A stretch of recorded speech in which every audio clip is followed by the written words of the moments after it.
Good evening and welcome to round 7 of the Apex This Season 20 GT3. I've just realised that my webcam's not plugged in. Good job. So give me a second, I'll have that fixed a bit later. Oh, it's going well, ladies and gentlemen. It's going well, ladies and gentlemen. I've just realised I've got the own YouTube stream playing in the background as well, so I'm going to mute myself there. Alright, let's try this again. So hi, I'm Daniel, Zippy Salmon, an up-and-coming producer. As you can see, there's the ghost on my left. And on your right, you've got Richard Swindles there. I'm going to be producing the show today. Experienced commentator, stand-up comedian, and we're going to be watching here with Apex This veteran, Richard Swindles. Richard, tell us a little bit about yourself. Yes, I'm Richard Swindles, and like Zippy, I'm also living north of the border. And as most of you know, I raced with Apex This for a long time and was also past steward. Who knows, I may make an appearance on track again before this season is up. But let's take a quick look at what you can look forward to Apex This Season 20 GT3 Live on Pit Road Productions. We're now week 7, July 28th at Fuji International Speedway. Next week, we're going to Road America for the full course. Week 9, we're going to Circuit de Barcelona Catalonia Grand Prix. Week 10, Imola. Week 11, we're going to Virginia International Raceway, and we're closing out the season at Circuit of the Americas Grand Prix, the home track of Apex This. So Zippy, can you tell us a little bit about Fuji? Well, I'm certainly going to have a go. I did plug in the webcam while you were doing that, and it doesn't appear to be working. So this is going to be really a ghost broadcast. I'll fix that in a little bit. I've got a good excuse, ladies and gentlemen. I've got a new toy. It's a Stream Deck XL. I've just got it set up beautifully for terms of buttons, but I had them both plugged in at the same time. Anyway, moving on. My ghost is going to do this one. So Fuji Speedway, then some magical letters that I cannot read or understand, is a motorsport racetrack standing in the foothills of Mount Fuji in Oyama, Japan. It was built in the early 1960s. In the 1980s, though, Fuji Speedway was used for the FIA World Sports Car Championship and national racing, originally managed by Mitsubishi Estate. There's something I didn't know, ladies and gentlemen. It gets better. Fuji Speedway was acquired by Toyota in 2000. So, I mean, I've always thought it was just car manufacturers. Apparently, these guys are in real estate as well. Who'd have thought? The circuit hosted the Formula 1 2007 Japanese Grand Prix after an absence of nearly 30 years, replacing the Suzuka circuit owned by Honda. I got to admit, out the two, I'm sorry, I prefer Suzuka, but each their own. I suck at both of them, so it doesn't make a lot of difference. After Fuji Speedway hosted a 2008 race, the Japanese Grand Prix did return to Suzuka for races from 2009 onwards, but the Super GT Fuji 500-kilometer race, that's pretty long, that's about 300-ish miles, roughly. That's held there at the racetrack on Golden Week.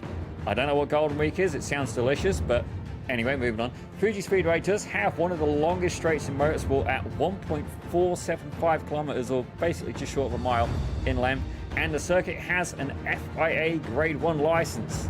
But, you know, that's a little bit about the track. We're going to get straight into qualifying in just a few minutes. Richard, can you tell us a little bit about what you're going to be finding in this track today?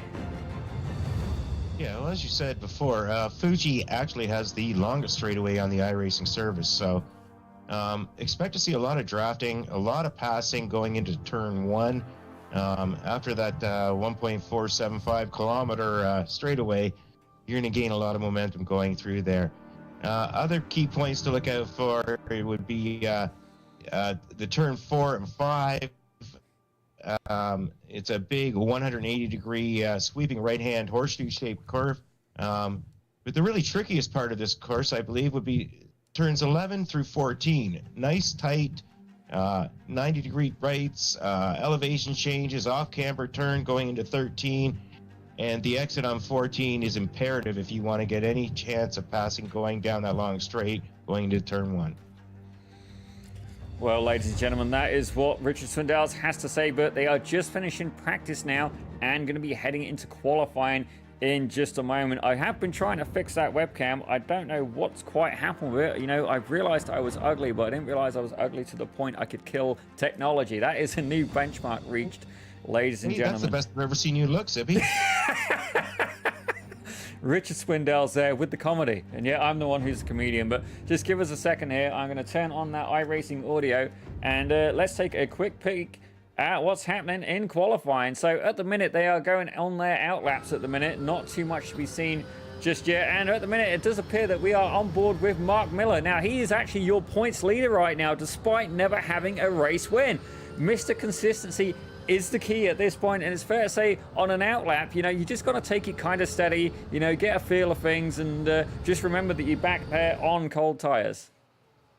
Yeah, and the other thing is, Mark may not have had a race win, and he's actually only had one top 5, but he hasn't had any penalties. So keeping it clean, finishing the races, that matters. You don't have to win everything, but you just got to make sure you're there when it counts. Well, that's definitely the way that I've always had success when it comes to racing. But again, oh, damn it, I'm making a complete hash of this. There we go. I've plugged it back in the back. I don't know what's up with that. The webcam appears to have basically rejected. It's being detected, and yet I have no light. So I don't know what I've quite done there.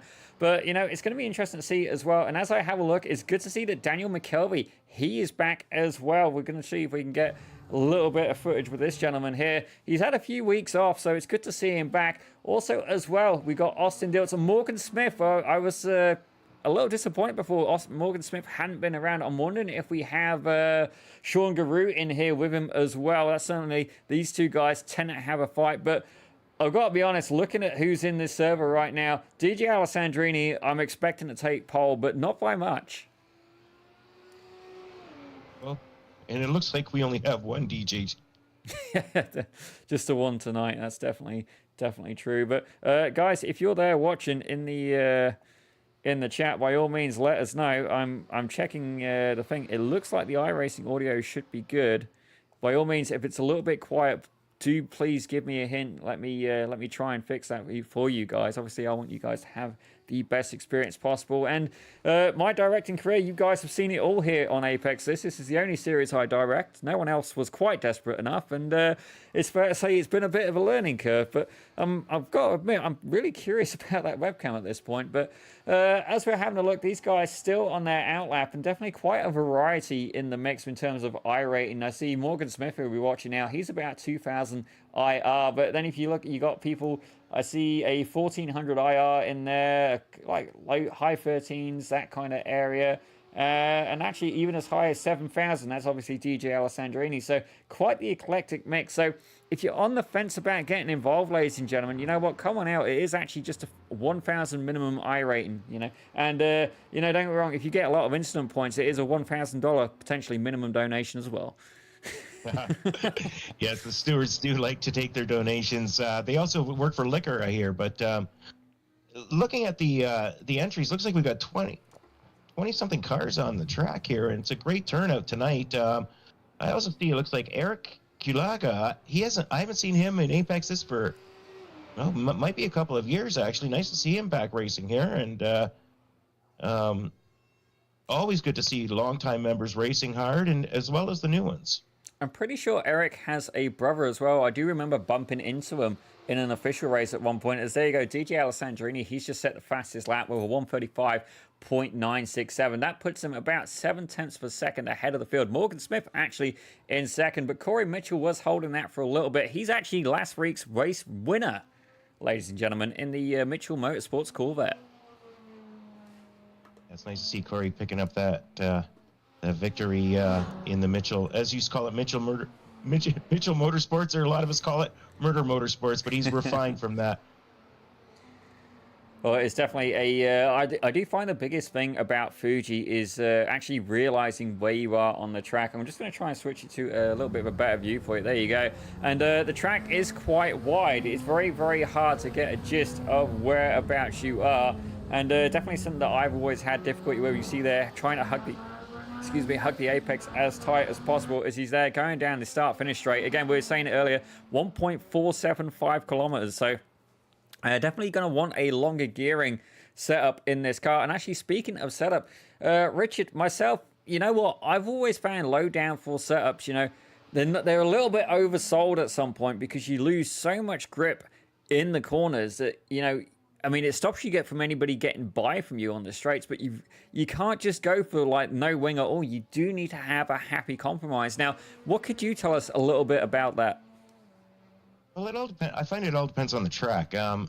I've raced Fuji several times, and I've tried a more medium to medium downforce setup, and really you can't do that at Fuji. I don't think. If you do that at Fuji with that huge long straightaway, you're just going to get eaten up every single lap. Some tracks, yeah, definitely you want to go with a little more downforce, even though they may have a long straight here or there. But Fuji is not one of them, in my opinion. As long as you can hold them off on the infield, you're laughing because they're not going to get by you down that straightaway. You're going to pass everybody. As we see there, Mitchell Motorsports going a little bit wide on that corner, but currently in second place is this guy. It's a name you should be familiar with. It's Chad Sanowski, and definitely, you know, he's had a lot of success so far. He's making use of that 911. Ryan Otis as well. This is a couple of race winners, but Austin Diltz, now he is... Well, he's not on track right now, damn it. He's for WBM Motorsports. That's him and Morgan Smith is in that. I believe there's one more as well, Parker. I'm just trying to find one of these guys actually on track right now, and it appears to be that I've bombed out. What about Adrian Adams? Nope, nothing. All right, something's going on there. We'll try and get that sorted for you as soon as can, unless these guys are all literally not out on track, or I'm having a severe bit of bad luck at this point. Both can happen. Yeah, that was DJ Alessandrini there. Oh, hang on. There you go. I got to hit the right camera button, ladies and gentlemen. Error on my part, but you know what? It happens. Definitely a few challenges here in the booth. And again, a quick shout out to our sponsors. We've got a few of them today, and we're going to get into them a little bit more later, but you can see them popping up at the bottom right of your screen. You got Get Good. They're basically iRacing coaching. You've got another one as well, Apex Sim Coaching. We'll get more into them a bit later. Dura, DRE, that is a spotter for you as well. But again, we're going to get more into that a little bit later. I don't want to make a botch job of doing the sponsors. Full Speed Sim Coaching. There you go. That's who I meant.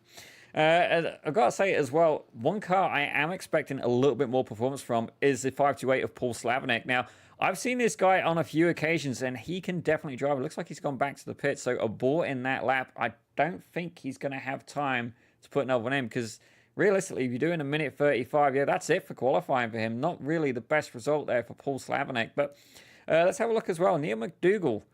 Let's see if we can get a picture of him. There we go. He's out on track at the minute. See if he can improve. Currently, he's about even. I was actually looking through the standings. It doesn't appear that anybody's going any quicker. I say that except for this man, Mark Miller. He's currently about 0.2 in the green, as it were, hitting purple sectors on occasion as well. Yeah, Mark's. Oh. Well, enough of that. I guess Mark's called it a night. These guys really are not complying with the commentators at this point. I'm going to have to make that magic one. This man's out on the lap, though. He's currently 0.2, 0.3 of a seconds in the green as it stands. And let's see if he can improve, potentially move up from third into second place. Now, the gap between himself and Chad Sazowski, just 0.2 of a second. So at the current rate, he will be able to steal second place if he can keep this lap clean and keep it going. Yeah, the last two corners are paramount here. It all sets up. This is all make it or break it time for Neil. Definitely. Sometimes when qualifying, you've got to make sure you do not overdrive the car. It is very, very easily done. But qualifying is just a minute left to go. We're going to see if he's going to be able to do it. In theory, he should absolutely blitz it. I think he may even take the top spot as it stands. Let's have a look and see if he's going to do it. The suspense. Has he done it? I'm waiting for the update. I don't think he did it. No, I'm guessing he may have had a 1X or an off track somewhere along there. Potentially so. I may have also been reading the wrong thing on the timing. I was looking at the average pace he was up, so maybe not quite the button I was looking for, but it looks like a lot of the cars are currently in the pits to see if there's anybody else trying to get a last lap out there. So Russell's just crossed the finish line. That's probably it for him. Brian's in. There you go. He's still out on the move. He's got 15 seconds left. Now, the session will cut off pretty hard, so I don't think he's going to be able to finish the lap. But you know what? Fair play. You've got to try. With Apex this zippy, as long as they've started their lap, they're good to finish. Nice. That could definitely work. That's like the Formula One style. Oh, he's disappeared. Maybe not. I guess not. That is the end of qualifying, ladies and gentlemen. So we're just going to go over that in just a second. Let's take a quick look at your grid. There we go. In first place, no surprises there. DJ Alessandrini, he's in the #1 spot with Chad Sanowski in second. Ryan Otis takes third alongside Neil McDougall in fourth with Wesley Bryce and Mark Miller there in fifth and sixth. Austin Diltz in seventh and Paul Slavnik all the way back in eighth. I've got to admit, I did expect better from the author. Take it away there, Richard. Yeah, in ninth, we've got Russell Elizondo putting in a nice performance, followed in 10th by Morgan Smith. 11th is Brian Zinn. In 12th, we've got Corey Mitchell. In 13th, we've got Adrian Adams, followed in 14th by Troy Banks. 15th, we've got Steven Martinez. And 16th, we've got Eric Kulaga. And as we have a look at 17th now, Daniel McKelvey, that is both him and Philip Adams are names I definitely expect to see more performance from. Like, I appreciate that Daniel McKelvey's been off for a little bit, but you don't lose it that quickly. Maybe Fuji is not one of his princess-approved tracks, as I'd call it, but he's back there in 17th alongside Philip Adams as well. Roman Bykov, a recent star to the Pit Road Productions broadcast, he's there in 19th with Brian Lemke in 20th. These guys just keep battling. This is almost the Morgan Smith and Sean Garou scenario we've got. It's the little bit of a grudge match going on, as Aaron Sunday is in 21st with Fozzie Fazillo in 22nd, Marshall Scare in 23rd. That's not a name I've seen yet, and Tyler Reeve in 24th. In 25th, we've got Spencer Bowden. 26th, not putting up a time, was Thomas Fisher. In 27th, Mark Bray also did not put up a time. Let's see if they make the grid.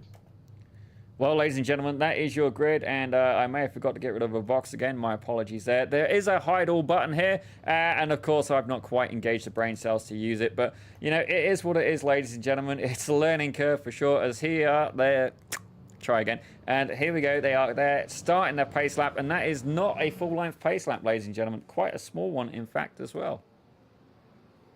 Yeah, short pace lap on a long straightaway before they get going, so not much time to warm up the tires.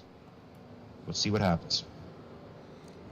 Well, there you go, ladies and gentlemen. You can see there the timing and scoring on the left-hand side. That should make your life and ours a little bit easier. We'll have the driver info up for you very, very shortly. And I do apologize for my webcam not working as well. You can thank me for it later. Definitely, as Richard was saying, the best I have ever looked. But it's a bit of a shame because I freshly cleaned my Pit Road Production shirt and actually put on the right shirt today. Well, actually, I'd say one of us did. Richard, when you see his shirt, ladies and gentlemen, by all means, absolutely razz the living stuffing out of him for that shirt. But it's going to be a good one as we're getting ready to go hot here. DJ Alessandrini on the pole.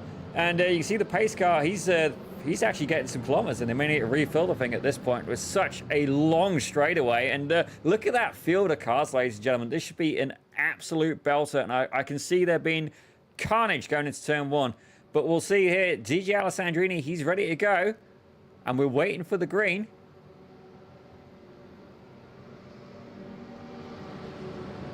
The suspense is killing me. These guys have got to be on edge at this point. I know I am. Yeah, in Apex, this is go on green. The leader does not decide when to go, so they've got to wait. See a little bit of a nudge there with Chad Sanowski. Okay, that looks like they got quicker. They're green.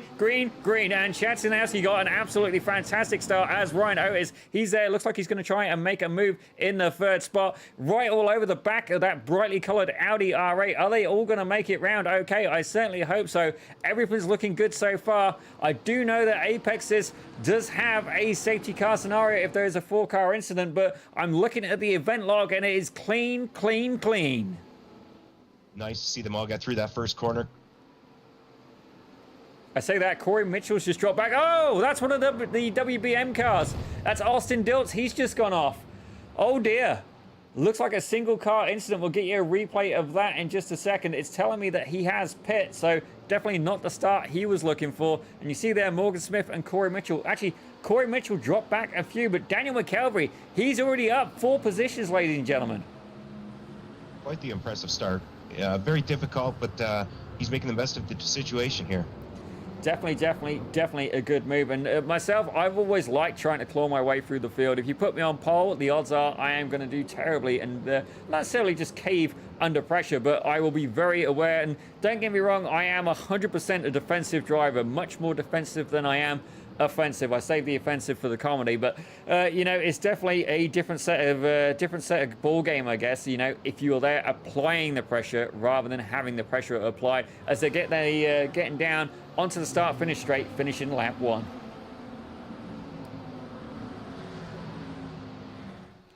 Actually, I'm gonna have a quick look back. Tyler Reeb. Oh, Tyler Reeb. Let's have a look. There we go. Oh dear.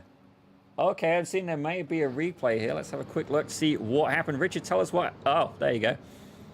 Oh, it looks like he just had a little spin entering one of the later corners on the track.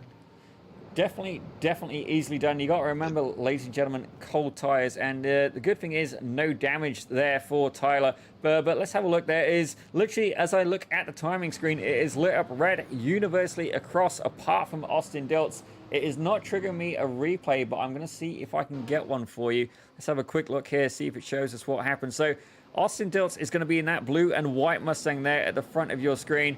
That looks like he's alongside Paul Slavinik. He's there on the inside, and oh, a little bit of a nudge there from Slavinik, and hard into the wall.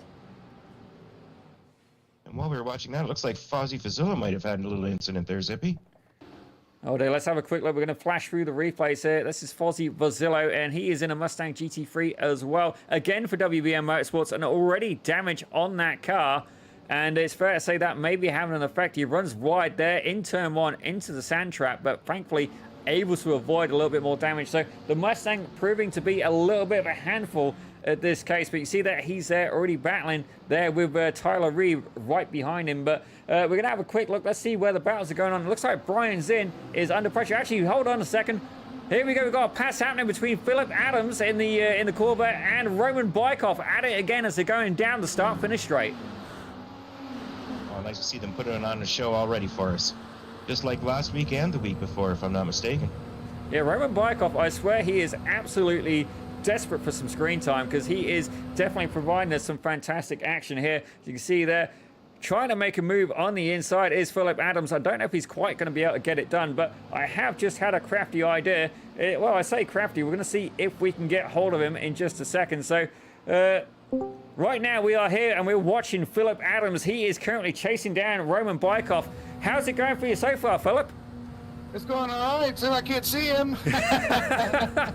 Well, you're definitely applying a lot of pressure there, but it's fair to say you're definitely under the gun right now. We already can tell you that a couple of the Mustangs having a little bit of issues with traction, those cold tires being really brutal. How does the Corvette feel right now? The Corvette feels great. It's a little bit understeery, especially in this corner here. I'm having trouble getting it slowed down to make the corner. And then, you know, in that Mustang, it's got the power off the line there, so Roman's really able to pull off the finals on those final straight against me and really take off. So I'm just trying to hold it in here and keep it going. Thought I was going to have Troy Banks there, but earlier, but it didn't work out for me.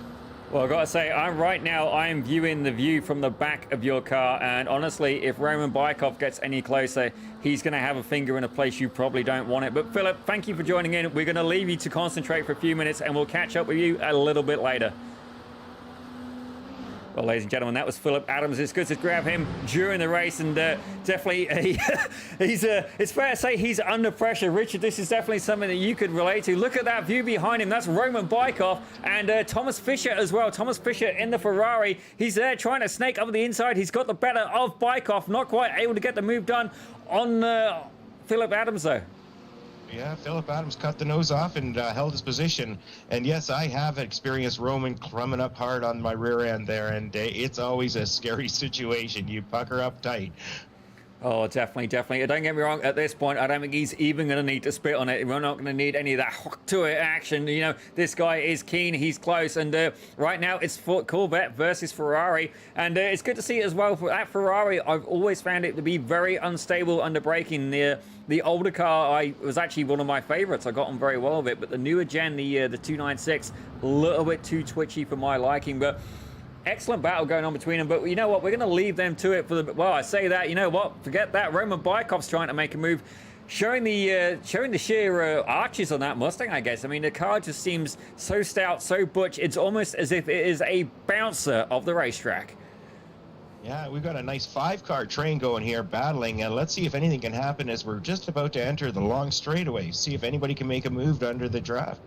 Well, we're going to say that. I'm going to leave it there for the minute because Corey Mitchell is trying to make a move on Adrian Adams ahead of him. Daniel McKelvey right behind as well. This is a 3-car battle. Corvette, Troy Banks in the black one at the back. As you can see there, Corey Mitchell absolutely trying to send it on the inside. This is going to open up a super slipstream there for McKelvey. Is he going to make a move? Is he going to be able to get it done? It looks like he's chosen to hang back for the minute, as you see there. Oh, that's a spin. That's Morgan Smith. He's gone wide. A little bit of a spin there for Morgan Smith as he drops back through the order.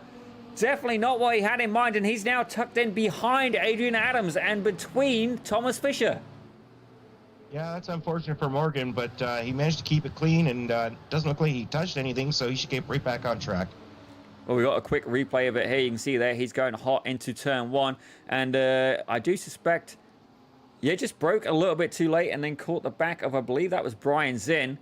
But I will say this, safe rejoin there by Morgan Smith, and the WBM racing cars not having the best luck today, but I will give them a huge shout out because, you know what, it's great to see guys here participating in a team scenario as he is already under pressure from Adrian Adams.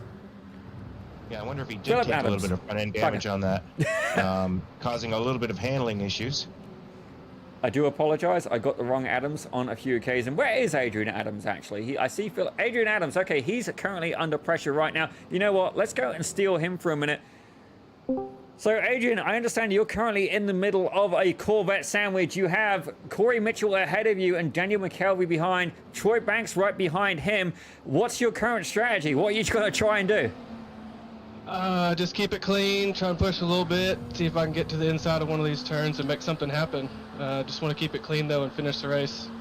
Well, definitely, they say attrition is the way to do it, and having a damaged car, especially in a 40-minute race or 25 laps in this scenario, definitely bodes a bad recipe for success. You can see there McKelvey getting a little bit closer under the braking, not quite able to get the exit there, but you know, he's dare to say that he's under pressure, but as we have a look there, you are keeping Corey Mitchell very honest. Now, that is last week's race winner. How badly would you like to take that spot away from him and potentially make a move, head towards the podium? Oh, I would love to. I feel like I've got a little bit more pace, but he's doing a great job blocking the way here. Well, that is absolutely fantastic sportsmanship there from Adrian Adams. We're going to leave him to it for now, maybe catch up with him a bit later. But, Richard, what would you... Oh, as I say that, it looks like he's got a little bit lucky there. Almost alongside Corey Mitchell as Daniel McKelvey is trying to make a move up the inside. Adams manages to hold him off. Huge action from this four-way fight in Corvette territory. Yeah, it looks like Corey's taking a very defensive line entering the next part of this course here. But he still made it up the inside. Adrian Adams got him on the inside, but that'll give Corey the inside going into the next corner. This has potentially opened it up for McKelvey. As I say that, McKelvey's now alongside. Adams has been pushed wide. Troy Banks, a little bit of a hop off the sausage curbs there. Adrian Adams taking flight for a brief moment, and McKelvey manages to sneak by, albeit very briefly. The good thing is he is going to get the slipstream going down the straight. Troy Banks right up the rear end of him. Oh my gosh! All that battling is bunched everybody up. Looks like we've got about 10 cars here now, all straight in a line. Well, if I was Troy Banks, I would actually be tucking in, again, behind Adams and trying to use the slipstream as much as possible. Right behind him, he has Phillip Adams, but not yet close enough that he is an immediate threat. As you see there, these guys going side by side, toe to toe. A huge, oh damn it, what's the word I'm looking for again? Elevation change, there we go. Elevation change there in turn 1. Not quite easy to get a look on the sim, but what an absolutely massive train of cars currently being led by Corey Mitchell himself. Yeah, Corey's leading that 5-car train. It looks like of Corvettes, and then we start mixing it up a little bit right after that. And when we get into, we've got some Mustangs and a Porsche, it looks like. Yeah, that's Morgan Smith there in the Lamborghini. He's kind of leading, not the outcast, I suppose, but the variety from the Corvettes. You know, it's fair to say America is very strong in this one, but I am seeing in the chat Austin Diltz is doing, I don't know what his name was in the office, but it's the one that's played by the guy who's in 40-Year-Old Virgin. Steve Carroll, there you go. He's doing basically Steve Carroll facepalm and tagging Paul Slavinik. So obviously that didn't go quite to plan. As you see there, Daniel McKelvey trying to make a move. Oh, there's a spin there from Mitchell. McKelvey doing everything he can to dodge. And Corey Mitchell there trying to rejoin safely. As speaking of Paul Slavinek, he's there right alongside him. Well, it looks like, from my perspective anyway, Corey just got the back end out on him. That's a little off-camber turn. Very difficult if you're trying to lay the power down and make a move. We're having a quick look at the replay here, see if we can get a better view of it. I don't think he got a nudge. I think that was pretty clean. Yeah, I think that was just going on the off-camber, trying to get on the loud pedal a little early and run with the back end. We'll have another look at it. We'll see there. This is Corey Mitchell. You see McKelvey there on the side. Yeah, no, I don't think McKelvey touched him in that one. I'll say it was pretty clean, but good job by McKelvey to avoid that being a much worse incident. But we're going to check in very quickly at the lead because Chad Sanowski has actually taken it away from DJ Alessandrini. Oh, no. We obviously missed something in looking into that big battle earlier. Good for Chad. Nice to see him up front. Well, Chad usually brings his own viewers with him, so that helps the broadcast for us. Well, thank you very much for doing that, Chad. We're going to try and get a quick replay of that for you. I'm trying to see it. I did see it a second ago. I just got to move a couple of things out the way. Let me find it here. You keep talking. I'll find it. You go look for that. Chad's making a great run here. He's holding off. He's got himself, it looks like a fairly significant lead right now on DJ. But let's see if he can manage to keep that up. Here we go. Here's the replay we were looking for. Sorry to cut you off there, Richard. So you see Chad Stanowski getting an absolutely fantastic drop. DJ Alessandrini catching the curve a little bit there, getting a slight bit of air. I do wonder if it went and gave him a slowdown. Maybe that's how Chad... Oh, more air there from the R8 of DJ Alessandrini, and Chad Sanowski able to capitalize on that. So the sausage curves, fair to say, are sending these guys not into orbit, but certainly ready to clear the crowd. Yeah, that car is definitely not designed for off-road racing, and well, that's how Chad got by. Well, actually, if any of these cars in the GT3 grid was going to be a rally version, it would actually be the 911, and actually with the Lamborghini as well. I believe both of the manufacturers do provide a version of that, but it looks like Troy Banks and Roman Bykov are going at it now. We see there's a battle there, so Philip Adams and Adrian Adams, they're going at it. Troy Banks, Roman Bykov, Tyler Fisher, and oh dear, that Corvette appears to be missing. No, that's Thomas Fisher. That's the Ferrari, is currently being played by John Travolta and is missing its face. Oh, jeez. Well, that's definitely going to hurt the downforce entering the corners, and not to mention the straightaway speed. But hopefully he's going to try and be able to keep it tucked right up tight on Roman Bykov, and that might help alleviate some of those issues. Well, here's the view from Troy Banks right now, looking back on Roman Bykov, and there you go. That is Thomas Fisher. It appears to be skipping Roman. There you go. That's the view right now that he has of Thomas Fisher's car, and I can see there definitely, obviously, the headlights appear to have left the chat. The bumper appears to have left the chat, but yet Thomas Fisher is holding pace. Not just holding pace, he's there. He's trying to make a move. A little bit screwily there on acceleration. Roman Bykov making that Mustang as wide as he possibly can. And I gotta say, Thomas Fisher doing a absolutely fantastic job to stay in the pack and with the pace. Wow, I can't believe he's doing what he's doing, but hopefully he makes a post race weight inspection and doesn't get disqualified for being underweight. I definitely know where that's going. That was George Russell today in the Belgian Grand Prix Spa-Francorchamps, one of my favorite tracks. And George Russell actually from Kings Lynn, which is very near where I grew up. I wouldn't say it was a classy part, but obviously he managed to, I guess, be a sunflower and a piece of manure. You know, that's pretty much how it is from the UK, really, in some parts of it at least. You know, it's definitely in Canada, it's a little different. But we saw Mark Miller there able to get by Wesley Bryce, and we're going to head back to this battle here. Philip Adams and Adrian Adams, these guys are going hard at it. I do see as well Brian Zinn, he's hanging out, but currently not in a position of, well, not a position of interest. He's kind of running his own race at the minute, but let's see, where are the hot battles right now? Actually, let's check back with Eric Kaluga. It looks like he's having a little bit of fun as well. Well, that's a nice thing racing with Apex. You've got 27 cars out on track that started this race. There's someone to race for everyone, and doesn't matter whether you're racing for first or whether you're racing for 18th and 19th. Well, saying that, it looks like Morgan Smith has retired. Tyler Reeb has retired. Spencer Boudouin, he's also retired, so we may check in with that very shortly. I'm just trying to keep an eye on the battles. It looks like this could be a good one. Corey Mitchell versus Paul Slavinik. I say that as soon as I click to it, it spreads out. How about Troy Banks? Yeah, he's still under pressure from Thomas Fisher. Fisher doing an absolutely fantastic job. And I say that Fisher now, I wonder if he's going to, yeah, Fisher's going to be taking the pits. We'll see if he takes that fast repair at this point. I'm expecting he will. Yeah, it looks like Fisher's going into the pits a little bit earlier than normal. We're not quite at halfway through the race, but perfect opportunity to use that fast repair, put a new front end on that car, and go at it again. Well, I do wonder if Morgan Smith crashed again. As you see there, the fresh bumper being installed by the Ferrari mechanics, and certainly a little bit more reliable than the Formula One ones at times. But let's have a quick look, see what happened to Morgan Smith. I'm getting a notification here. So that's him right behind Adrian Adams. His hair, he's hot in pursuit. Now, we did see him come a little bit unstuck earlier in turn one, and I do wonder if the same thing happened again. Oh, it did. Oh, and it did hard. Okay, so that's how Thomas Fisher lost part of his bumper. And Morgan Smith, understandably, retiring the car in that scenario. Definitely that turn one braking zone not being the best friend to him, and that is the end of the day there for Morgan Smith. Yeah, the team has not had a good day. It's rather unfortunate, but we're looking forward to seeing him back for next race.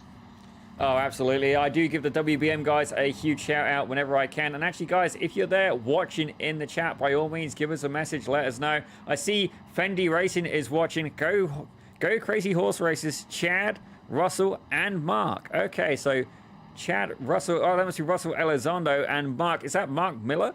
I'm going to say Fendi Racing is doing pretty good today. If that is the case, that would be 1st, 6th, and 7th right now. So definitely a good result for points for them. As you see there, Corey Mitchell and Paul Slavinik having a battle. And I must say, I do like the gold on Slavinik's car. I do find that's my kind of cup of tea.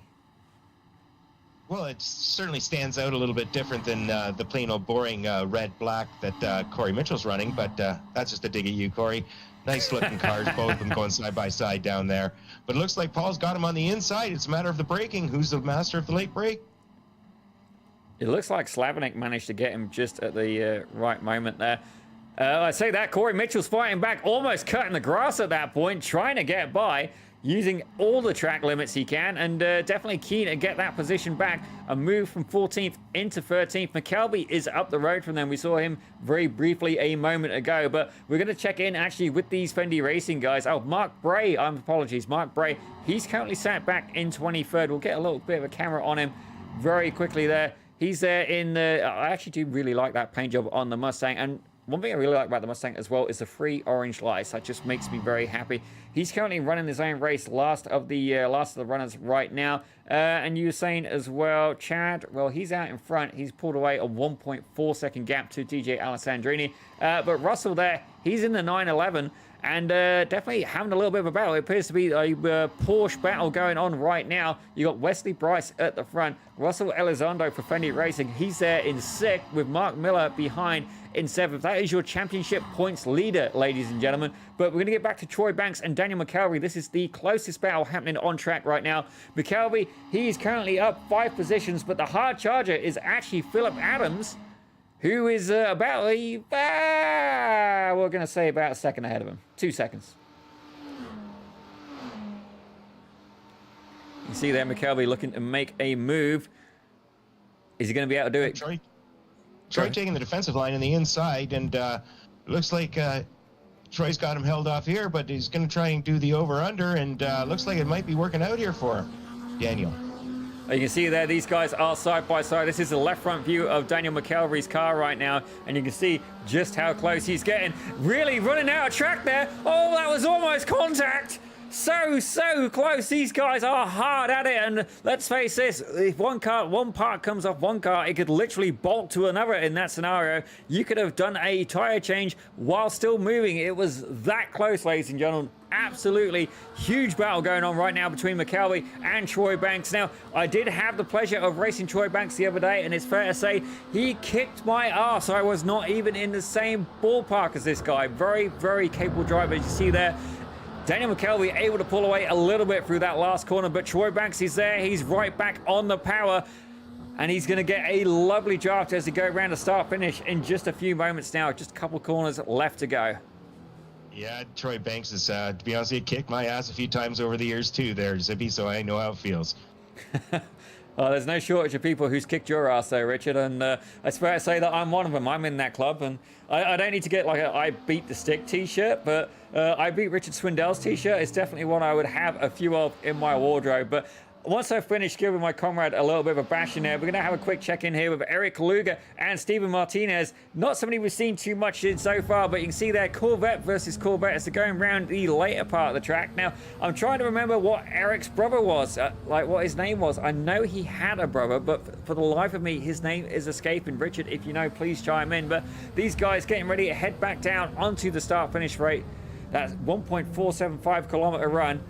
And Morgan, what are you saying here?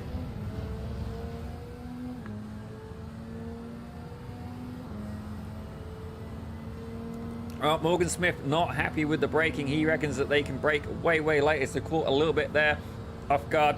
Not the best run. Morgan, why don't you come on into the Discord? Tell us a little bit about what you were finding, if you like. Just keep it clean.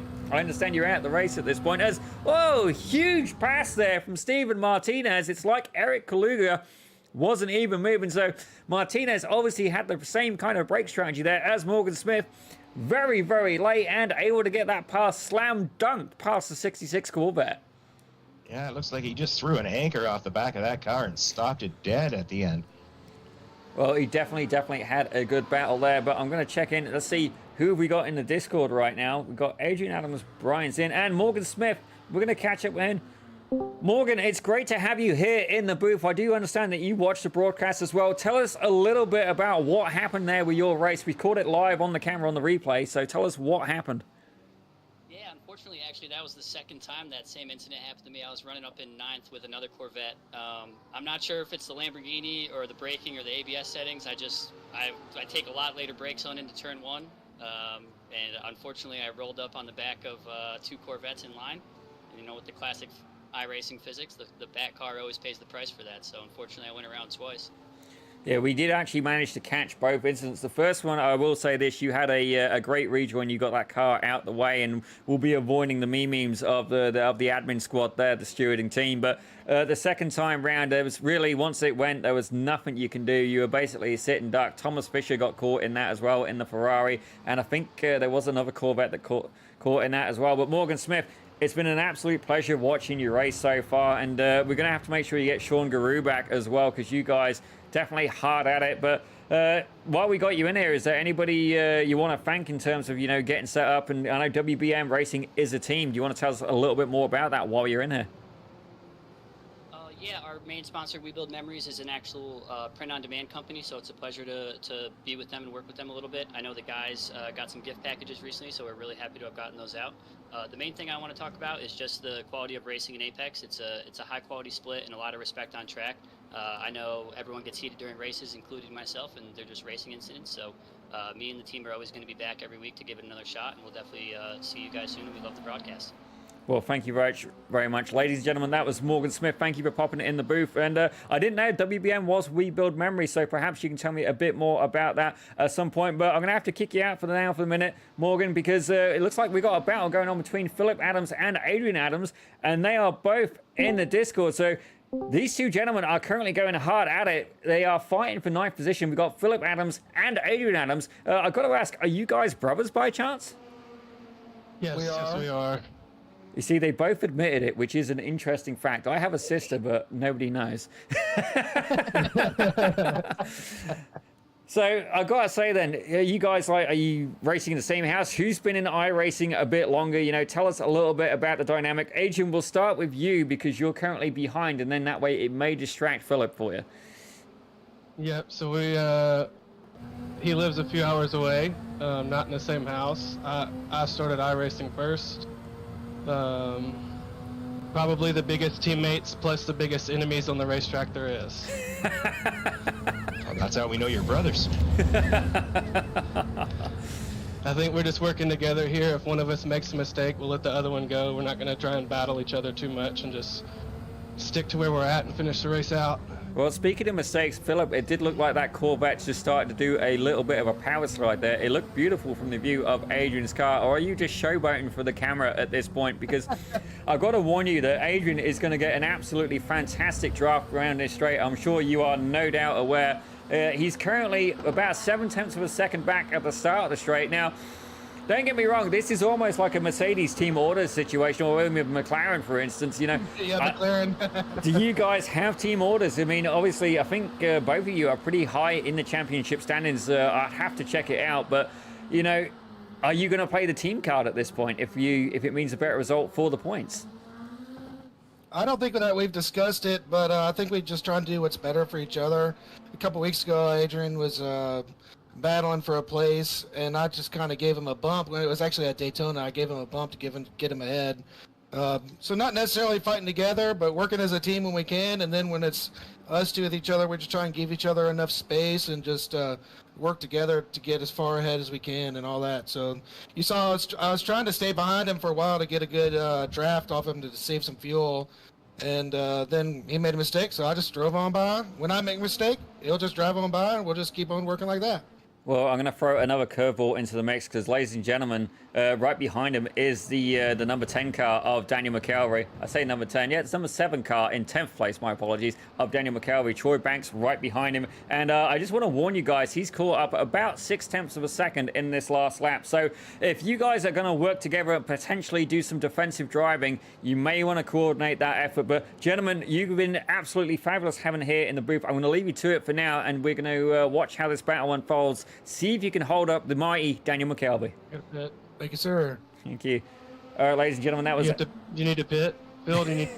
That was Adrian Adams and Philip Adams, and it looks like these guys are both heading in the pits, removing Daniel McElroy from the obstacle. We'll see there if the undercut is beneficial. Speaking of pits, a lot of cars has pit, as I see as well. Chad Sanowski is currently dropped back into second. Well, that's because they're in the pits, so the race leaders are currently in the pits. That means Daniel McElroy is the race leader, as Chad Sanowski much quicker out the pits than DJ Alessandrini. Actually, Alessandrini only just leaving. It looks like Alessandrini may have just lost a good bit of time there.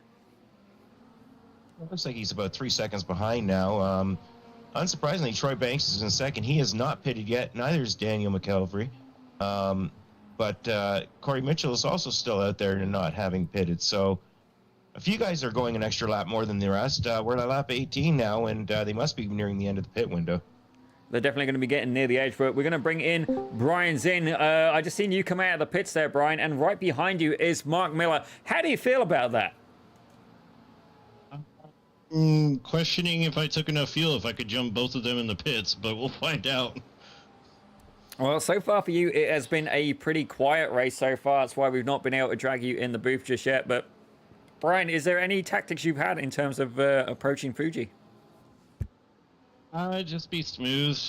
Fuji can be a tire killer if you really fight the car, so I've just been keeping a consistent pace and letting the other guys make the mistakes. I don't have the outright pace that DJ or Chad or the guys up front do, so I've just kind of been letting things come to me and picking them up where I can. Well, you definitely sound very relaxed and very comfortable in that Corvette. But, Richard, unless there's anything you want to ask Brian, we're going to leave him to it. Yeah, good luck, Brian, and looking forward to see where you finish this race. Cheers, gentlemen. Thank you. Thank you, ladies and gentlemen. That was Brian Zinn, and it's been absolutely fabulous. These guys finally got the hint that we want to get you here in the Discord. As I see a couple of more cars pit, and that was Troy Banks, and I believe that was Corey Mitchell just pit as well. I'm trying to get my button sorted. There we go. So Chad Sanowski currently leads. He's about 4.4 seconds there ahead of DJ Alessandrini. Ryan Otis, he's been in third the whole time. Neil McDougall, he stayed in fourth, but he is actually quite close to Ryan Otis. So Ryan Otis under pressure now from Neil McDougall. And is McDougall going to be able to make some moves in the closing stages of the race with just 6 laps to go? Yeah, it looks like we've got a long pit window. This is the final lap. The last 1 or 2 cars still to come to pit, and we'll have a battle all the way out for the run. See what happens. I say that's one of the battles going on, but it looks like Philip Adams and Daniel McKelvey was able to sneak by during the pit window. So these guys now are going to be working together, trying to chase down Daniel McKelvey ahead of him in the number 7 Corvette. And the good thing is as well, I do wonder if these guys are going to bump draft. Now, don't get me wrong, they still have Troy Banks behind them, but they got about a 2-second window as it stands right now. You know, it's great to see a couple of teams out involved in this series. I mean, don't get me wrong, it's very much an individual series. It's not a team championship, but I love the fact that some of the guys are doing that, and it just adds such an extra dynamic. And these guys as well, for brothers, I'm actually a little bit jealous. You know, it's great having a sibling, like a best friend, you know, you can go and you can race with. And then not only that, race at a similar level as well. You know, generally one person will be better at a game or worse than a game or a sim, even driving, a talent, depends what you want to call it. Just because you're related doesn't mean you are, you know, equal per se. But it's fair to say these guys, 9th and 10th, very similar pace between them, and applying the pressure now to Daniel McKelvey, and having a little bit of tire squeal there as they go down the start finish straight. And I do wonder if these guys have thought about maybe doing a little bit of bump drafting. Well, it's all a matter of if they can get close enough to do it. It only works if you're actually right on the bumper, and they're not there right now. Oh, currently as it stands. Oh, sorry, Richard, carry on. No, I was just wondering if incidents in the past they've had and how Thanksgiving dinner's gone with them. I do wonder. I do wish we need to get them guys sorted out with matching paints. At the minute, you just have the two banners going across the windshield, windscreen, whatever you want to call it. As you can see, Daniel McKelvey appears to be sponsored by Tire Rack in this scenario, but he did go a little bit wide there, a little bit of a wiggle, and as this opened up the door there for Philip Adams, he sees the opportunity with 5 laps left to go. Is he going to be able to make a move? And then not only that, can he make it stick? As I see as well, Eric Kaluga, he's having a battle there with Corey Mitchell. I say that Corey Mitchell has managed to sneak by. We'll try and get a quick replay of that in just a second there. It looks like these guys were going at it for a while, actually. So here It was all over the track. It's just hard to cover them all. Okay, so here's Eric Kaluga. So Corey Mitchell must have been in the pits then in this scenario. Yeah, okay, so there's Corey Mitchell. Corey Mitchell coming out the pits, and he was keen to get that back. You see Kaluga goes a little bit wide there, and we'll get a front row view here of Corey Mitchell trying to get that position there from Eric Kaluga. As you can see there, he's managed to hold on to it now. So Kaluga's go, nice clean line, everything looks good, and Corey Mitchell having such an overspeed there. Kaluga goes wide, and it pretty much gives that away there to Corey Mitchell. It doesn't really put up much of a fight there, so a nice easy pass. Kaluga deciding that that is not the race he wants to be involved in, and Corey Mitchell there to chase after Paul Slavinek just ahead of him by about 5 tenths, 6 tenths of a second. Actually, 1.5 seconds. My apologies. I'm reading the wrong time in here. Oh, Philip Adams. He's just managed to make a move there very briefly on Daniel McKelvey, and you see there Adrian Adams in the back ready to capitalize on that.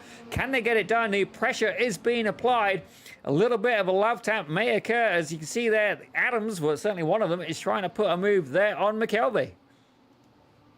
Yeah, it's we're only 5 laps to go. It's they got to get it done soon if they're going to make this move. McKelvey's doing a great job of holding them off, though. He is definitely having to do some defensive driving there. But I'm going to see if Fendi Racing, if you want to come into the Discord and have a quick chat with us, by all means do. It's the Apex this Discord. Just I'll keep an eye out for you. By all means, it sounds like you're the team manager in the for a couple of cars here. Chad Sanowski, Russell Elizondo, and there was another one as well. Mark Bray, he's currently in 20th. So that's Dan Vendick. He used to race in Apex this a couple of years back and raced a number of seasons with them, and now I think mostly he's doing running a team, and looks like his team are doing pretty good out here. Well, there you go, Dan. It sounds like Richard knows you. So if you want to come on in, by all means, Richard will have a couple of questions with you, and we'd enjoy catching up from you. Certainly, I've been in a team manager role, but certainly not at a level like this. But we're going to catch in very quickly because Brian Zinn and Mark Miller are going at it. Now, Mark Miller, he's your championship leader right now and applying the pressure there to Brian Zinn in the 82 Corvette. I say 82 is a car number. It is not a year. If they had that in 1982, it would be the full, genuine Back to the Future experience. You can see there that Corvette pulling away. A little bit of a wiggle there as he gets right there on the curbing, on the painted surface of the track, and unsettles traction very briefly. But that 911 appears to be there you go, very dominant on the brakes there, but not quite able to keep up on the straight. So we're going to keep an eye, see how that develops. The gap has spread out a little bit, but Daniel McKelvey right now, this is the biggest battle I've got going on, as the two Adams brothers are very desperately trying to take away 8th place. They've been working hard on this for a number of laps now, but Daniel's just running a good, clean defensive line and not really giving them an opportunity. We'll see if the brothers can work together and try and get up close and maybe do, like you said, do some bump drafting. They're going to have to do something, and they're going to have to do something soon, but oh no, there looks like one of them went wide, and the other's going to take up the position now. Definitely not what he had in mind, but it's all right. Daniel McKelvey looks like he just got a little loose there too, so here's their chance to maybe make up some time. We'll see if we can get a quick replay of that, see what happened. I've probably gone back too far. Here we go. So let's take a quick recap, see what happened there. So Adrian Adams, he's at the back. You got Philip Adams ahead of him at this point. I just want to try and catch another camera view of it there. Oh yeah, where it's a little bit wide. And there you go, you see the teammates just kicking in there as I try and get onto McKelvey very quick. I went the wrong way. And still went the wrong way. How did I manage that? All right, not quite what I had in mind, ladies and gentlemen, but these guys, so now Adrian is going to have a crack at Daniel McKelvey. So these guys having a really good battle right now. Brian's in, he's still under pressure as well. Looking back, Troy Banks, he's currently got Steven Martinez behind him. But actually, Paul Slavinek, he's right behind Steven Martinez. Now, Martinez isn't somebody who we've seen too much here in Pit Road Productions or Apex this. You know, unless you want to correct me on that one there, Richard. But definitely having a good race so far. He's currently up 3 positions. Yeah, he's doing what? It looks like he's sitting in 12th right now. Yeah, he's not an overly regular with Apex this, but he has made a few appearances here and there over the last couple of years, if I recall. Well, it's good to see him back out on track as he's applying, well, having pressure applied by Paul Slavinek, who's driving that Ford Mustang GT3, and that is no doubt because Paul Slavinek is involved with Rouge Performance, and they are very much in the Ford game, very much in the NASCAR scenario as well, I believe. So that's definitely their deal and why he's driving that car, but currently not able to make big moves. They're currently sitting back in 13th place, but we are going to have a quick look at our hard charger right now, and ladies and gentlemen, it's Daniel McKelvey. Well, no real big surprise there. He's put on a good show. He's got a lot of screen time today. He's taken over for from Roman and Troy and Russell Elizondo, and during all the time he's getting out here, and it looks like he's pulling a little bit of a gap on the Adams brothers behind him. Well, speaking of Roman, he's currently out running his own deal at the minute. He's not really near anybody. That's why he's not been starring too much in this episode of Pit Road Productions. But Brian Lemke, he's out there. He's currently running his own race. We haven't checked in on Marshall Scale, one of the few BMWs out on the grid. And it's fair to say he's gone with the HP paint job, and it actually looks very professional, I might add as well. Definitely more professional than something like DJ Alessandrini's, but to each their own. Everybody's got their own sense of style. Fozzie Fazzillo out here again in the Ford Mustang GT3. I like that paint job. That's pretty sweet. Mark Bray, we haven't seen much of him tonight. Nora Aaron Sunday sitting in 19th. Actually, Wesley Bryce, I'm surprised he's back here because he was much higher up the field earlier. So I wonder what happened there. Did he perhaps have tires on? I'll take a quick look at that in a few minutes, as I don't know how I've just managed that, ladies and gentlemen. There you go. That's back. I managed to make everything disappear just then. That was quite the talent. My apologies, but you should be all right there. Everything appears to be good. My apologies for that. I don't know quite how I managed it, but, you know, thank you very much for being such a pain there, Windows.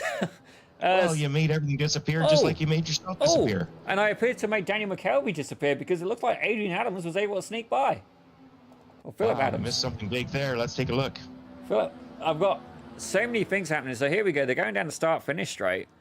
And that is Philip Adams we're currently watching. He is in the green one. Adrian is in the blue. And Daniel McKelvey, he's at the front of that pack. So he's got an absolutely fantastic slipstream going down. And he's actually chosen to take the outside line, potentially going for the over-under in this scenario.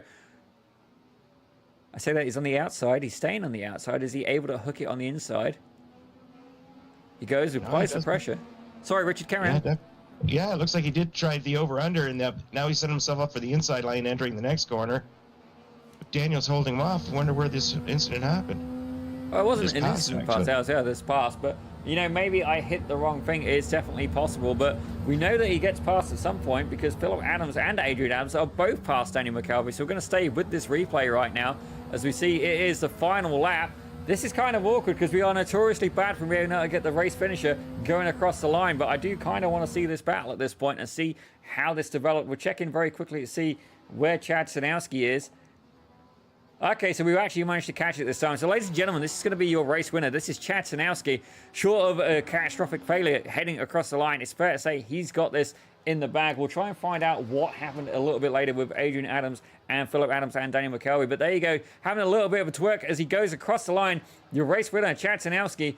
DJ Alessandrini, he drops back to second with Ryan Otis there in third. The top four pretty much unchanged apart from the first two reversing. Clean race there by Neil McDougall. What about Brian Zinn? He currently has Mark Miller right behind him. These guys have already crossed the line. No, not quite. Mark Miller there, not able quite to get it done. 4/10 of a second there in it. We're going to head back. Russell Elizondo, he's there. He's pleased. Good result there by Russell Elizondo. He's up 2 places. Phillip Adams, though, you can see here, this is the end of the battle. And Daniel McKelvey's dropped back even further now. He's back in 11th. I do wonder what occurred. Maybe underfueled the car. Definitely somebody I'd like to catch up with. As they're getting ready for the podium picture, is it going to be carnage? Oh, I thought it was going to be a colossal cluster then. Oh dear, that nearly got very, very, very bad. But who else is going on here? Corey Mitchell. Okay, these guys have finished. What about Mark Bray? These guys are still going at it as they're heading down into the final turn. Mark Bray, he is there. And that is one of the Fendi Racing teams, I believe. And no! Fazillo spins on the final corner. This is going to promote Marshall Scare. He's going to be able to move up. Oh, dear. Fozzie. Not the ending that he was looking for. But, ladies and gentlemen, your race winner, Mr. Chad Sanowski. Well, we are going to go over those race results there in just a short second there, ladies and gentlemen. We'll get rid of all of this stuff. Make sure I close it all this time. And we'll see if the results display correctly. Nope. I need to fix that. My apologies there. But Richard, take away the results there, sir. Well, Chad had a fantastic race tonight. Took the victory. Got first place early on lap 1 and held on to it. So Chad Sosnowski in first place, followed by DJ Alessandrini in second, and Ryan Otis rounding out the podium. Fourth place, we had Neil McDougall. Fifth, we had Brian Zinn. 6th, Mark Miller. 7th, Russell Elizondo. 8th was Phillip Adams. 9th was Adrian Adams. And in 10th place, Troy Banks. As we have a look at 11th there, Daniel McKelvey, he slotted in. I do wonder what happened to him at the end of that race. Definitely somebody I'd like to catch up with. If anybody is in the chat, I do actually, hang on a second. We're going to quickly steal. I had an idea. Mr. Zinn, if you could steal Daniel McKelvey, give him a hint to come in here, or the podium finishers as well, get in the Discord, that would be great, sir. Sorry about that. All right. Oops, bugger, I just put him in coaching. My apologies. Anyway, carrying on with the results. Daniel McKelvey was there in 11th with Steve Martinez in 12th with Paul Slavinik. Surprising result there. He was in 13th with Corey Mitchell, 14th. Eric Lager in 15th with Brian Lemke in 16th. Roman Bykov, definitely not his day today. Or Wesley Bryce in 17th or 18th, 17th and 18th, sorry. In 19th, Aaron Sunday, and Mark Bray takes up 20th as I've lost my mouse. Damn it. Get back here. There we go. And carry on, Richard. In 21st, we had Marshall Scare. 22nd, Fozzie Fazillo. 23rd, Thomas Fisher. In 24th, out early, was Morgan Smith. Tyler Reeb also out a little early. Spencer Bowden in 26th. And Austin Diltz in 27th. Well, ladies and gentlemen, I did want to try and get the podium guys, but we'll be looking for Chad Sanowski, DJ Alessandrini, and Ryan Otis, and none of them are currently in the Discord. But I see Brian Zinn is giving them a hint to get them in here. But I am going to try and find very quickly. I want to see exactly what happened to Daniel McKelvey. See if I can find it. It looks like he pit, but I do want to see if I can find him. I'll put it like this. The event log right now is absolutely massive because obviously these guys have all finished off. So I'm going to try and find the right moment here. So I want to see exactly what happened. So there he's already behind the Adam brothers. So we need to go back a little bit further there. And he is in front of Troy, and Troy passes him later too. So Okay, I think I've gone way too far back on this occasion. I'm on lap 17. It was a 25 lap race, so I definitely overcooked that. Okay, here we go. Need to go back a bit further. A bit further still. So here we got the Adams making a move on him. I do want to see exactly what happened.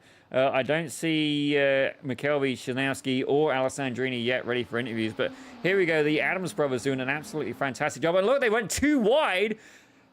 Double teamed Daniel McKelvey. He got absolutely shafted in that scenario. Nowhere he could have gone. And it's fair to say the Adams boys absolutely cleaned up. Good job there. So that's not fuel. That's just pure outright, well, spunky. I gotta give it that. That was spunky. the brotherly love took out Daniel. Well, it's fair to say that, but then where does Troy Banks get his opportunity? We're having a quick look. Sorry, ladies and gentlemen, if you're wondering who we're watching, that's Daniel McKelvey. We're got an eye on right now. Just watching the replay, I want to see exactly what happened, because he fell back through the order in the closing parts of the race, but I see, hang on, what's happened to Wesley Bryce? He got nailed for a pit stop entry. Damn it, that sucks, Wesley. Definitely easily done. Something to learn for next time. But I do want to see exactly what happened here to McKelvey. As we see there, he's still there behind the Adams brothers in this scenario. So when is Troy Banks going to get his opportunity? We know that he does get by. Oh, a little bit of a wiggle there from McKelvey. Is this the opportunity that Troy Banks was looking for? No, not yet. He's still there. He's still tight. So... oh, there you go. And it's the sausage curves catching another victim there. And this gives Troy Banks the opportunity to get by. And who's that behind him? That must be Steven Martinez, I believe. Yeah, I believe it is as well. And, you know, Daniel did a great job holding on and, you know, not giving into the pressure. But in the last couple of laps, I think it finally got to him. Might have been the tires wearing out. He might have been a little harder on his tires than the other guys. Well, the good news is, ladies and gentlemen, is that I have been able to see Ryan Otis. So we're going to catch up. Ryan Otis, you were our third place finisher. Finisher. There we go. Richard Swindells, would you like to interview the podium? I guess I will. Well, congratulations, Ryan. Nice job on the podium. The only Corvette up on the podium today, which is a little unusual for Apex. How'd your race go? You know, I had a lot of fun battling with Neil for third. We swapped back and forth a couple of times. I think I ended up barely jumping him in the pit stop, and then at that point, it seemed like I actually had the pace to kind of slightly pull away, but I didn't really have anything for Chad or DJ. Both those guys were just flying. They were kind of on another level, so that was cool to watch. Is Fuji one of a track that you enjoy, or is it not one of your favorites on the circuit? You know, I think it's a fun track. It's very the third sector is really challenging. I think you basically have to have VR or triples if you even want to see the apexes of like half the corners, and so that's really tough. And this is the first time I had driven it without the chicane. So kind of at the backstretch there, you've got like a jump at that curb. So that was kind of fun. That was a little different. It took me a little while to kind of get comfortable with that. Yeah, that last sector is definitely a lot of challenges with the off-camber turns and the 180-degree switchbacks and whatnot, changes in elevation. And are you running triples yourself or VR? Or? Yeah, I'm running triples. So I could see the apex of the right turns. But the left, you know, the apex for the left turns is still blocked by the A pillar. So you kind of have to, I don't know, use the force, I guess, to figure out where it is. Oh, awesome. Well, congratulations. Nice job finishing third. Everybody wants to be first, but getting on the podium is never a bad thing in Apex this. Anybody you'd like to thank for tonight? No, I guess not. I don't know. I thank my wife for letting me do sim racing on a Sunday night. Right. Yeah, no, I guess that's probably it. Oh, right on. Well, congratulations and thanks for joining us. All right, yeah, thanks, guys. Well, ladies and gentlemen, that was Ryan Otis catching up with Richard Swindells, and it's fair to say he had an absolutely fantastic race. You know, kept it clean, kept things down in order. But we're going to leave these guys to it for now. Let me just make sure I try and hit the right button. There we go. Get the cameras going. I think I got the right button here. do we have some sponsors we want to thank there tonight, Zippy? Yes, good call. Thank you very much. Let's put the sponsors up first. So if you'd like to take it away and start leading that there, Richard, feel free.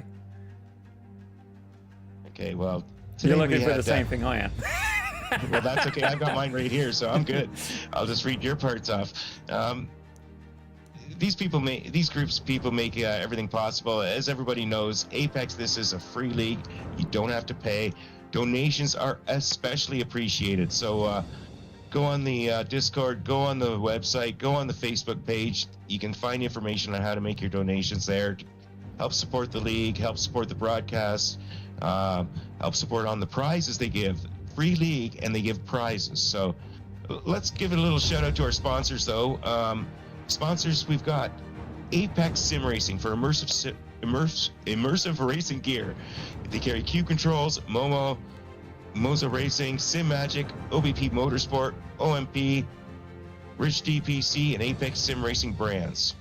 We also have Full Speed Sim Coaching, where your personal coach will make you a better sim racer. Well, you know what? It definitely have a challenge if he tries to coach me, but you know what? Fair play. Everybody's got potential, right? But Blake's mission is for you to get a better understanding of sim racing fundamentals to take you to the next level using visual guidance and telemetry analysis. He caters to novice and intermediate racers using iRacing and Assetto Corsa. Now, ladies and gentlemen, if you're wondering what telemetry is, if you've ever seen like a sine wave, for example, you know, say you for some reason end up in a hospital and you know you see like the beep beep beep, same kind of idea. It's basically like represented in like a line form, and you'll be able to see inputs like gas, brake, clutch if you're using it, and steering wheel input as well. And sometimes you can see that relative to the track as well. So that's what telemetry is, and maybe something we'll go into. We'll do a special on it at some point at Pit Road Productions, and you know, definitely something that you guys can use to learn from with Full Speed Sim Coaching. We've also had Get Good Racing with one-on-one coaching or self-directed course. Get Good Racing has what you need to improve your iRacing skills. Marion, and he is a 5K iRating rate driver, is one of the top 1% of iRacing drivers. In the end, his goal is to make you understand how you can self-coach yourself in the long run, giving you all the tools and making sure you can use them. As we have a look at Race Smarter with DRE, or Drew, the Digital Race Engineer. It is a premium spotter and crew chief with many additional benefits, built exclusively for iRacing, and is the best iRacing spotter, perfect for VR users. It monitors your racing, context, and alerts you. It's your crew chief iRacing needs. Use your voice or buttons to control over 400 commands. Wow, 400 commands. They really must have thought of everything. And get vital feedback from over 50 voice alerts. Nothing to look at or be distracted by. Audio only communication. But Richard, give us a quick couple of reviews about, you know, what were your, like, I guess your driver of the day today. I think my driver of the day today is going to have to be Chad Sosnowski. He took it to DJ Alessandrini, I believe it was turn one, and he finished with, it looks like, a 3.3 second win. So congratulations, Chad. Well, I gotta say, mine actually would be probably Philip Adams. You know what? He was the hard charger. He moved up 10 positions, and not only that, we managed to go and steal him during the race for a interview as well. But I'm gonna try and put the cameras on. It might be working now. Nope, I'm apparently still not here. I'm going to see if I can fix that on the fly, just because I can't stand the idea. You were live on the broadcast for a second earlier, I saw, Zippy, but Let's see just if for a this second. works. I might have broke it now. I think I broke myself. Oh, no, there we go. I'm back, ladies and gentlemen. Invisible again. Ladies and gentlemen, boys and girls, you are now stuck with my face. And Richard's shirt. I've got to admit, that's definitely worse. But it's been an absolute pleasure doing this broadcast today. Definitely one of the more fun ones we've had here, certainly for me. Anyway, but again, I think the biggest part that made this one of the most fun broadcasts was you guys. You joined in, you took part in the chat. We had several drivers coming in the chat with us. So we had Morgan Smith, we had Philip Adams, Adrian Adams, Brian Zinn. You know, we had Ryan Otis as well. You know, you guys help make the broadcast. We'll do all the legwork on behind it, but you guys take it up to that next level. And so does Richard Shirt as well. I mean, we've got a Knocky Rose too, but you know what? So, guys, please come on in. You know, we want to see you in the Discord. We want to chat to you. You know, if you don't want us to, you know, drag you in or something like that, just put like a little hint in your name or send us a message beforehand. We're pretty, you know, accommodating to that. But generally, we want to see you. Sorry, Richard, go ahead. Yeah, and if you don't want to join in during the broadcast, show up after the broadcast. We're looking for the podium winners, but if we don't have a full slate, we may have time to interview you too and find out your opinions and your thoughts about the race that happened. Absolutely, and you know, it's not all about, you know, the guys on the podium. I've sim raced, Richard, you've sim raced, and you know what? Being on the podium, especially in a league as tough as this, you know what? It really does take a fantastic set of skill and I guess a lucky horseshoe potentially at times as well. But you know, we want to talk to not everybody. I mean, not knocking anybody, but you know, we want to talk to, you know, more of you. You know, want to get to know you guys, and by all means, come on in. Tell us, you know, what do you do? Where you're from? You know, I don't want to know the name of, you know, your first dog, second dog, you know, social insurance number. That's not my deal. But, you know. Social security number, maybe, though. Yeah, there you go. We'll get in on that. And, you know, hello, yes, we have a special deal for you. But, ladies and gentlemen, we're going to leave you on that slightly twisted and, I guess, cheesy note. But thank you very much for joining in. My name is Daniel Zippy Salmon. I'm a commentator, comedian, and aspiring producer as well. This has been Richard Swindells. Richard, by all means, close us out, sir. Well, thanks a lot, Zippy, and we will see you next week at Road America. Definitely one of my favorite tracks. We never actually got into talking about next week. I tell you what, let's do that before we go. There you go. All right, so Road America, that's definitely going to be one of my favorite tracks. Now, Richard, what kind of setup are you thinking you'd be running for that? Well, you know what? I don't know. At Road America, you need some downforce, lots of corners, but there's lots of high-speed sections too. So probably a medium downforce setup. You know what? I think I would be inclined to run very similar. Actually, I see we got DJ Alessandrini in there. We're going to steal him very quickly. If you... Sorry, hello. DJ, we just stole you. I've just seen you sneak in. This is a pleasant surprise. All right, sorry, Richard. We're just getting ready to close it out. Hang on 1 second here. I'm going to hit some magic buttons. I tell you what, Richard, you did such a lovely job of that first interview. How would you like to do a second? No pressure. Hey, DJ. First of all, welcome and thanks for joining us. We see you finished second there. You had a good start. You qualified first, I believe. And so how did your race go from there? And what happened? Yeah, I mean, Chad just had really good pace tonight. I don't know what the officials look like, but the Porsche did seem really strong. But not to take away from Chad, like he just had really good pace. He ran a good race. I was hoping hanging out with him, maybe I would force a mistake. But the only people that were making mistakes was this guy. So I completely botched my pit stop and then got like a course cut penalty at some point. I thought my fuel calc in the beginning, like the iRacing calculator, said that it was going to be 7 gallons, which is normally just enough to take like one side of tires. And then when I actually stopped, it was only like 6 gallons, but I was already changing tires. So the stop was longer than it needed. I didn't do a good job on the stop just because the pit stalls are so far apart from each other. Like I couldn't see my pit stall, but I was like, I'm pretty sure Chad qualified second if I'm remembering this correctly. So as I was pulling up to it, my goal was to hit the brakes where my rear bumper is just in front of his, thinking that's where my pit stall would be. And when I did that, when I like finished driving through his car, I saw that my pit stall was like another 15 feet up. So I was like, oh, Jesus Christ. Oh, so, no. Yeah. So, I mean, there's a lot of different things that could have went better. But you know what? In order to beat Chad today, I would have just had to do those couple things better. Well, in spite of those troubles you experienced, P2 not too shabby. I mean, you got to be happy with that, and we really appreciate you coming in. I got a question for you regarding last week. There were 2 DJ Alessandrinis last week, and Zippy and I were confused and didn't know what was going on. Could you explain for us? Yeah, one was my left hand. Well, I appreciate it. Anybody you'd like to thank for tonight and your iRacing going on? No, thank you to you guys and the league admins that put on, honestly, one of the better leagues in iRacing. Well, thanks for joining us, DJ, and we'll look forward to seeing you next week. Yep, thanks, guys. Appreciate it. Well, ladies and gentlemen, that was DJ Alessandrini's right hand. Obviously, he didn't want to spill the secrets to us either, but we're going to head back, get to the cameras going, as we're going to try and close out this show again. I'm sorry, Richard. I just seen him pop in there, and I'm like, gotta get him. So, what an absolutely fantastic race. I am a little disappointed. I did want to know the secret. Don't get me wrong.